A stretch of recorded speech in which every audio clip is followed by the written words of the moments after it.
നമസ്കാരം.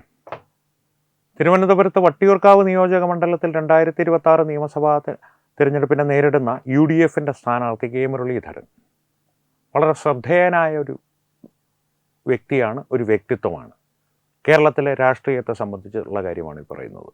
കേരളത്തിന് പുറത്തേക്ക് അദ്ദേഹത്തിൻ്റെ ഒരു പ്രഭാവം എന്നുള്ളത് അദ്ദേഹത്തിൻ്റെ പിതാവ് കെ കരുണാകരനൊപ്പമോ അല്ലെങ്കിൽ അതിൻ്റെ ഒരു 100-ലൊന്നോ പോലും ഇല്ല എന്നുള്ളത് സത്യമായി നിലനിൽക്കെ തന്നെ കേരള രാഷ്ട്രീയത്തിൽ ഏറ്റവും ചുരുങ്ങിയത് ഒരു 2005 കാലഘട്ടം മുതലെങ്കിലും കെ മുരളീധരൻ വളരെ ശ്രദ്ധേയമായൊരു വ്യക്തിത്വമാണ്. ഇദ്ദേഹത്തിൻ്റെ ഒരു ചരിത്രമൊന്ന് പരിശോധിക്കുക എന്നുള്ളത് കൗതുകകരമായിരിക്കുമെന്ന് തോന്നുന്നു. അദ്ദേഹത്തിൻ്റെ ചരിത്രമെന്ന് പറയുന്നത് അദ്ദേഹത്തിൻ്റെ ഒരു രാഷ്ട്രീയ വളർച്ചയുടെ ചരിത്രമല്ല. അദ്ദേഹത്തിൻ്റെ ചരിത്രം പരിശോധിക്കുമ്പോൾ അതിൽ ഏറ്റവും കൂടുതൽ നമുക്ക് കാണുവാൻ സാധിക്കുന്നത് ചതിയുടെയും അവസരവാദത്തിൻ്റെയും കഥകളാണ്. അല്ലെങ്കിൽ അദ്ദേഹം സഞ്ചരിച്ച രാഷ്ട്രീയ വഴിത്താരകളിലൂടെ നമ്മളൊന്ന് കണ്ണോടിക്കുമ്പോൾ അവിടെ കാണുവാൻ കഴിയുന്നത് ഇത്തരത്തിലുള്ള ചതികളുടെയും അവസരവാദങ്ങളുടെയും ഒരു ബാക്കി പത്രങ്ങളാണ്. ആ ചതിയുടെ ഏറ്റവും വലിയ ഇര, അതായത് കെ മുരളീധരൻ്റെ ഏറ്റവും വലിയ ചതിയുടെ ഇര എന്ന് പറയുന്നത്, ഏറ്റവും വലിയ ഇര എന്ന് പറയുന്നത് അദ്ദേഹത്തിൻ്റെ സ്വന്തം പിതാവ് തന്നെയായിരുന്നു. കാരണം കെ കരുണാകരൻ എന്നുള്ള വ്യക്തി, ഒരു കാര്യം ഞാൻ പ്രേക്ഷകരോട് ഉറപ്പിച്ച് പറയാം, പഴയ ആൾക്കാർക്ക്, അതായത് ഒരു 1980 മുതൽ 2005 വരെയുള്ള കേരള രാഷ്ട്രീയം നേരിട്ട് കണ്ടനുഭവിച്ചിട്ടുള്ള വ്യക്തികൾക്ക് ഇത് വ്യക്തമായി അറിയാവുന്ന ഒരു കാര്യമാണ്. കെ കരുണാകരനെ പോലെയൊരു പ്രഭാവശാലിയായിട്ടുള്ള അല്ലെങ്കിൽ പ്രതാപിയായിട്ടുള്ള ഒരു നേതാവ് കേരളത്തിൽ കോൺഗ്രസ്സിന് അദ്ദേഹത്തിന് മുൻപും ഉണ്ടായിട്ടില്ല, അദ്ദേഹത്തിന് ശേഷവും ഉണ്ടായിട്ടില്ല. ഉമ്മൻചാണ്ടിയൊക്കെ ഇപ്പോൾ വാഴ്ത്തിപ്പാടുന്ന ആളുകൾ കെ കരുണാകരനെ പോലൊരു മുഖ്യമന്ത്രിയും പ്രതിപക്ഷ നേതാവും കോൺഗ്രസ് നേതാവും കേരളത്തിലില്ല എന്നുള്ള വസ്തുത മറച്ചു പിടിച്ചുകൊണ്ടാണ് പറയുന്നത് എന്നുള്ളതിൽ ഒരു സംശയവും വേണ്ട. കെ കരുണാകരന് അപ്പുറത്തേക്കൊരു നേതാവ് കോൺഗ്രസ്സിനുണ്ടായിട്ടില്ല. അദ്ദേഹത്തിൻ്റെ ആശയങ്ങളോടും രാഷ്ട്രീയ വീക്ഷണങ്ങളോടും എല്ലാം 100% എതിർപ്പ് പുലർത്തിക്കൊണ്ട് തന്നെ ഞാൻ പറയുന്നു, കെ കരുണാകരന് അപ്പുറത്തേക്കൊരു നേതാവ് പ്രതാപത്തിൻ്റെ കാര്യത്തിലും പ്രഭാവത്തിൻ്റെ കാര്യത്തിലും ജനസ്വാധീനത്തിൻ്റെ കാര്യത്തിലും കോൺഗ്രസ്സിൽ ഉണ്ടായിട്ടില്ല കേരളത്തെ സംബന്ധിച്ച് പറയുമ്പോൾ.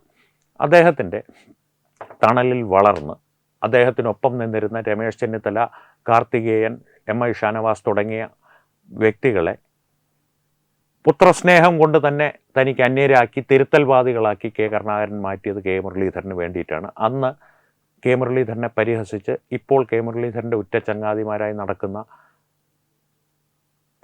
കാർത്തികേയനും MI ഷാനവാസും ഇന്ന് നമ്മളോടൊപ്പം ഇല്ല, അന്തരിച്ചു. രമേശ് ചെന്നിത്തല പോലുള്ളവർ അന്ന് കെ മുരളീധരനെ വിളിച്ചിരുന്നത് കിങ്ങിണിക്കുട്ടൻ എന്നായിരുന്നു.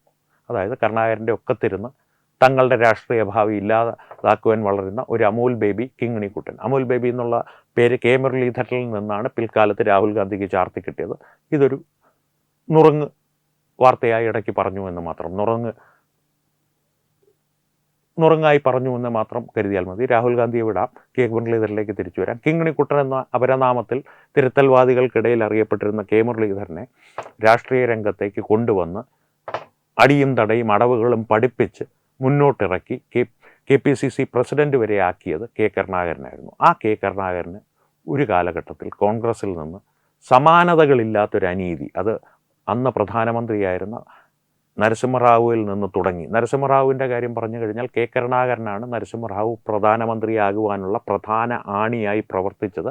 ഒരു തരത്തിൽ പറഞ്ഞു കഴിഞ്ഞാൽ നരസിംഹറാവുവിനെ കൈപിടിച്ച്, PV നരസിംഹറാവുവിനെ കൈപിടിച്ച് പ്രധാനമന്ത്രി കസേരയിലേക്ക് ഇരുത്തി ശരത് പവാറിനെ പോലുള്ള പ്രതാപശാലികളെ മാറ്റി നിർത്തി, എന്നാൽ ശരത് പവാറുമായിട്ടുള്ള സൗഹൃദം അതുപോലെ തന്നെ നിലനിർത്തിക്കൊണ്ട് PV നരസിംഹറാവുവിനെ പ്രധാനമന്ത്രിയാക്കിയത് കെ കരുണാകരൻ എന്ന വ്യക്തി തന്നെയായിരുന്നു, കോൺഗ്രസ് നേതാവ് തന്നെയായിരുന്നു. അത്തരത്തിലുള്ളൊരു ശക്തിയും ഒരു സ്വാധീനവുമായിരുന്നു കേന്ദ്ര നേതൃത്വത്തിലും കേന്ദ്ര ഭരണത്തിലും കെ കരുണാകരൻ ഉണ്ടായിരുന്നത്. എന്നാൽ കേരളത്തിൽ നിന്നുള്ള ചില ചതിപ്പണികൾ കാരണം, അതായത് ഭാരതത്തിൻ്റെ ഭാവി പ്രധാനമന്ത്രി കെ കരുണാകരൻ അഭിവാദ്യങ്ങൾ എന്ന തരത്തിലുള്ള പോസ്റ്ററുകൾ തൃശ്ശൂരാകെ മലയാളത്തിൽ എഴുതി ഒട്ടിച്ച് അതിൻ്റെ ഫോട്ടോ എടുത്ത് നരസിംഹറാവുവിന് ഇംഗ്ലീഷിൽ തർജ്ജിമ ചെയ്ത് കൊണ്ടുകൊടുത്ത് കെ കരുണാകരനെതിരാക്കിയ കേരളത്തിലെ കോൺഗ്രസ്സുകാരുടെ ചതിപ്പണിയിലൂടെ PV നരസിംഹറാവുവിന് കരുണാകരനോടൊരു നീരസമുണ്ടാക്കിയെടുക്കുകയും അതിലൂടെ കരുണാകരനെ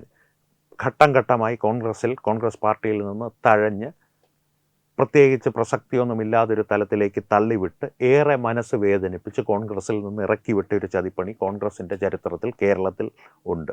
അക്കാലത്ത് പിതാവിൻ്റെ ഒപ്പം നിന്ന കെ മുരളീധരൻ ഒരു സുപ്രഭാതത്തിൽ മറുകണ്ഠം ചാടി പിതാവിനെ ഉപേക്ഷിച്ച് അക്കാലത്ത് ഒരു കാർ ആക്സിഡൻറ്റിലൊക്കെ പെടുന്നതിലൂടെ ആരോഗ്യം നശിക്കുന്നതിലൂടെയാണ് കരുണാകരൻ്റെ ഒരു പതനം തുടങ്ങുന്നത് എന്നുള്ളത് മറ്റൊരു വസ്തുതയാണ്. കാരണം ആരോഗ്യസ്ഥിതി അദ്ദേഹത്തെ അനുവദിക്കാത്തത് കൊണ്ടാണ് പി വി നരസിംഹറാവുവിനെ പോലും കാര്യക്ഷമമായി നേരിടുവാൻ അദ്ദേഹത്തിന് സാധിക്കാതെ പോയത്. അതും വസ്തുത തന്നെയാണ്. അത്തരത്തിലുള്ള അവസ്ഥയിലൂടെ കടന്നു പോകുന്ന സ്വന്തം പിതാവിനെ, അതും കെ കരുണാകരനെ പോലെ പ്രതാപശാലിയായിട്ടുള്ളൊരു കോൺഗ്രസ് നേതാവിനെ യാതൊരു ദാക്ഷിണ്യവുമില്ലാതെ ഉപേക്ഷിച്ച് കോൺഗ്രസിനൊപ്പം ചേർന്ന് കോൺഗ്രസ് മന്ത്രിസഭയിൽ വിദ്യുച്ഛക്തി മന്ത്രിയായി സ്ഥാനമേറ്റ വ്യക്തിയാണ് കെ മുരളീധരൻ. ഈ ചതിയുടെ ഒരു ചരിത്രം അദ്ദേഹത്തിൻ്റെ രാഷ്ട്രീയ ജീവിതത്തിൽ തുടർന്ന് അങ്ങോട്ടും നമുക്ക് കാണുവാൻ സാധിക്കുന്നുണ്ട്. അദ്ദേഹത്തിന് കാര്യസാധ്യത്തിന് വേണ്ടി ആരെയും അദ്ദേഹം കൂടെ കൂട്ടും, ആരെയും തള്ളിക്കളയും. അതിനെക്കുറിച്ച് രാജ്മോഹൻ ഉണ്ണിത്താനെ പോലുള്ള കോൺഗ്രസ് നേതാക്കൾ വളരെ വ്യക്തമായി തന്നെ പറഞ്ഞിട്ടുണ്ട്. രാജ്മോഹൻ ഉണ്ണിത്താൻ പരസ്യമായി കെ മുരളീധരൻ ഒരു പെണ്ണായിരുന്നെങ്കിൽ ഒരു നമ്മുടെ എം മണിയുടെ ഭാഷയിൽ പറഞ്ഞു പോയാൽ മറ്റേ പണിക്ക് പോകുന്ന ആളായിരുന്നേനെ എന്ന് അശ്ലീലമായി തന്നെ പറഞ്ഞിട്ടുണ്ട്. അത് അത്ര ഈ പറയുന്ന പോലെ, ഞാൻ പറയുന്ന പോലെ ഒന്നും മടിച്ചല്ല പറയുന്നത്, എന്തെങ്കിലും മടിയോടുകൂടി അല്ല പറയുന്നത്. അത് തന്നെയുമല്ല, KPCC ആസ്ഥാന മന്ദിരം ഇന്ദിരാഭവൻ കെ മുരളീധരൻ ഉപയോഗിച്ചിരുന്നത് അദ്ദേഹത്തിൻ്റെ ഒരു അനുയായിയെ കൊണ്ട് കഥകടയ്ക്കൂ രമേശേ, ഏതെങ്കിലും സ്ത്രീ വനിതാ പ്രവർത്തക അദ്ദേഹത്തെ കാണാൻ എത്തിക്കഴിഞ്ഞാൽ കഥകടയ്ക്കൂ രമേശേ, കഥ തുറക്കൂ രമേശേ തുടങ്ങിയ ഖുൽജാ സിം പോലുള്ള മന്ത്രങ്ങൾ കൃത്യമായി ഉപയോഗിച്ചിരുന്നൊരു വ്യക്തിയായിരുന്നു കെ മുരളീധരൻ. തുടങ്ങിയ നിരവധി ആരോപണങ്ങൾ രാജ്മോഹൻ ഉണ്ണിത്താനെ പോലുള്ളവർ കെ മുരളീധരന് നേരെ ഉയർത്തിയിട്ടുണ്ട്. ആ രാജ്മോഹൻ ഉണ്ണിത്താനും കെ മുരളീധരനും ഇന്ന് ഒരേ ചേരിയിലാണ്. പരസ്പരം കണ്ടാൽ മിണ്ടുമോ എന്ന് എനിക്കറിയില്ല. പക്ഷേ കെ മുരളീധരനോട് ചോദിച്ചു കഴിഞ്ഞാൽ ഇന്ന് രാജ്മോഹൻ ഉണ്ണിത്താൻ നല്ല നേതാവാണ് എന്ന് തന്നെ പറയും. തന്നെയുമല്ല, ഈ കരുണാകരനൊപ്പം കോൺഗ്രസ് വിട്ട് പുറത്തിറങ്ങിയ കെ മുരളീധരൻ നാട് നീളെ നടന്ന് രമേശ് ചെന്നിത്തലയെ ഉൾപ്പെടെയുള്ളവരെ പൗഡർ കുട്ടപ്പനെന്നും അഹമ്മദ് പട്ടേലിനെ അലൂമിനിയം പട്ടേൽ എന്നും സോണിയാഗാന്ധിയെ മദാമ എന്നും ഒക്കെ വിളിച്ച് ആക്ഷേപിച്ച് അതിരൂക്ഷമായ ഭാഷയിൽ വിമർശിച്ച് നടത്തിയ പ്രസംഗങ്ങളുടെ വീഡിയോകൾ ഒരുപക്ഷെ ഏഷ്യാനെറ്റ് പോലുള്ള ചാനലുകളുടെ പഴയ ആർക്കൈവുകളിൽ നിങ്ങൾക്ക് കാണുവാൻ സാധിക്കും. അതേ കെ മുരളീധരൻ തന്നെയാണ് ഇന്ന് സോണിയാഗാന്ധിയെ സോണിയാജി, പ്രിയങ്കാജി, രാഹുൽ ജി, റൈഹാൻ ജി എന്നൊക്കെ വിളിച്ച് അവസരവാദപരമായി കോൺഗ്രസിനൊപ്പം ചേർന്ന് നിൽക്കുന്നത്. ഇതെല്ലാം രാഷ്ട്രീയ ചുവട് മാറ്റങ്ങളുടെ നാട്ടിൽ നടപ്പുള്ള ഒരു രീതിയാണ്. അതുകൊണ്ട് തന്നെ ഒരു പരിധിയിലപ്പുറം അദ്ദേഹത്തെ വിമർശിക്കേണ്ട കാര്യമില്ല. കാരണം BJPയുടെ കാര്യം തന്നെ എടുത്തു കഴിഞ്ഞാൽ BJPയെ രൂക്ഷമായ ഭാഷയിൽ വിമർശിച്ചിരുന്ന പലരും ഇന്ന് BJPയിൽ അംഗങ്ങളാണ്. പക്ഷേ ഇവിടെയാണ് കെ കരുണാകരനോട് കെ മുരളീധരൻ ചെയ്ത ചതി പ്രസക്തമാകുന്നത്. കാരണം ജീവിതകാലം മുഴുവൻ, ഞാനിപ്പോൾ വിശ്വസിക്കുന്നത് അദ്ദേഹത്തിന് ആരോഗ്യമായിട്ട്, ഇതെൻ്റെ വ്യക്തിപരമായൊരു വിശ്വാസമാണ്, ആരോഗ്യം പൂർണ്ണമായിട്ടുണ്ടായിരുന്നുവെങ്കിൽ അവസാന കാലത്ത് അദ്ദേഹം സ്വമനസാല BJPയിൽ ചേർന്നേനെ എന്നുള്ളതാണ്. പക്ഷേ എല്ലാ കാലത്തും ഒരിക്കലും അദ്ദേഹം അങ്ങനെ ഒരു ആഗ്രഹം പ്രകടിപ്പിച്ചിട്ടേ ഇല്ല എന്ന് മാത്രമല്ല, കോൺഗ്രസിൻ്റെ പതാക പുതച്ച് തന്നെ തനിക്ക് മരിക്കണം എന്നുള്ളൊരാഗ്രഹം പ്രകടിപ്പിച്ചിരുന്നൊരു വ്യക്തിയായിരുന്നു കെ കരുണാകരൻ. പക്ഷേ കെ മുരളീധരൻ എന്നുള്ള വ്യക്തി, കെ കരുണാകരൻ കോൺഗ്രസ് വിട്ടുപോകുന്നത് നിവൃത്തികേട് കൊണ്ടാണ്. അദ്ദേഹത്തെ അപമാനിക്കാവുന്നതിൻ്റെ അങ്ങേയറ്റം കോൺഗ്രസ് പ്രവർത്തകരും നേതാക്കളും, അത് പ്രാദേശിക നേതാക്കളായാലും ശരി ദേശീയ നേതാക്കളായാലും ശരി, അപമാനിക്കാവുന്നതിൻ്റെ അങ്ങേയറ്റം അപമാനിച്ച്, പ്രത്യേകിച്ച് PV നരസിംഹറാവു പടിയിറങ്ങിപ്പോയി വ്യാജഗാന്ധി കുടുംബം കോൺഗ്രസിൻ്റെ സമ്പൂർണ്ണ അധികാരം തിരികെ ഏറ്റെടുത്തതിനു ശേഷം കരുണാകരൻ അപമാനങ്ങളല്ലാതെ മറ്റൊന്നും ഉണ്ടായിട്ടില്ല. മണിക്കൂറുകളോളം പോയി ഡൽഹിയിൽ ഒരു അപ്പോയിൻമെൻറ്റിന്, സോണിയാഗാന്ധിയുമായിട്ടുള്ള ഒരു കൂടിക്കാഴ്ചയ്ക്ക് വേണ്ടി കാത്തു കിടക്കേണ്ട ഒരു ഗതികേട് കരുണാകരനുണ്ടായിട്ടുണ്ട്.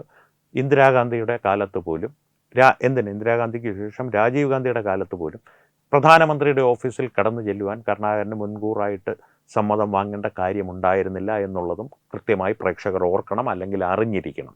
അറിയാത്ത ഇന്നത്തെ തലമുറയ്ക്ക് അതൊന്നും അറിയുവാൻ സാധ്യത ഇല്ല. പക്ഷേ അത്തരത്തിലൊരു പ്രതാപശാലിയായിരുന്നു. അത്തരത്തിൽ ഡൽഹിയിലൊരു സഞ്ചാര സ്വാതന്ത്ര്യവും അധികാരവും സ്വാധീനവും ഉണ്ടായിരുന്നൊരു വ്യക്തിയായിരുന്നു കെ കരുണാകരൻ. ആ വ്യക്തിയെ അപമാനിക്കാവുന്നതിൻ്റെ അങ്ങേയറ്റം അപമാനം നൽകി കോൺഗ്രസിൽ നിന്ന് പടിയിറക്കി വിടുകയായിരുന്നു ദേശീയ നേതൃത്വവും പ്രാദേശിക നേതൃത്വവും ചെയ്തത്. ആ കാലഘട്ടത്തിൽ പടിയിറങ്ങുന്ന അവസരത്തിൽ അദ്ദേഹത്തെ ഒപ്പം കൈപിടിച്ച് പ്രായമായ തൻ്റെ അച്ഛനോടൊപ്പം നിന്നിരുന്ന മുരളീധരൻ അധികാരത്തിൻ്റെ അപ്പകഷ്ണം കിട്ടുമെന്ന് കണ്ടപ്പോൾ മറുകണ്ഠം ചാടി ഈ അച്ഛനെ ഉപേക്ഷിച്ച്. ആ ഒരു ചരിത്രവും ഇത്തരത്തിലുള്ള അവസരവാദപരമായിട്ടുള്ളൊരു ചരിത്രവും കൂട്ടി വായിക്കുമ്പോൾ ഒരു രാഷ്ട്രീയ നേതാവ് എന്നുള്ള നിലയിൽ ഏത് നിലയിലേക്കും അധപ്പതിക്കുവാൻ ശേഷിയുള്ള ഒരു വ്യക്തിത്വമാണ് മുരളീധരൻ എന്നുള്ള ഒരു ചിത്രമാണ് നമ്മുടെ മുമ്പിൽ തെളിഞ്ഞു വരുന്നത്.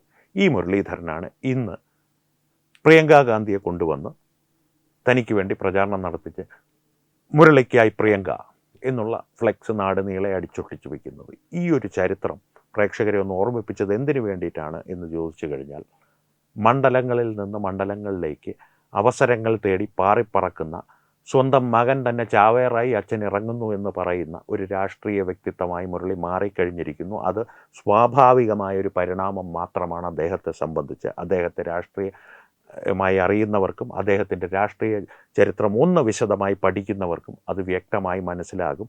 അല്ലെങ്കിൽ അതിലേക്കുള്ളൊരു സൂചന നൽകുവാൻ വേണ്ടിയിട്ടാണ് ഇത്രയും കാര്യങ്ങൾ നിങ്ങളുമായി പങ്കുവച്ചത്.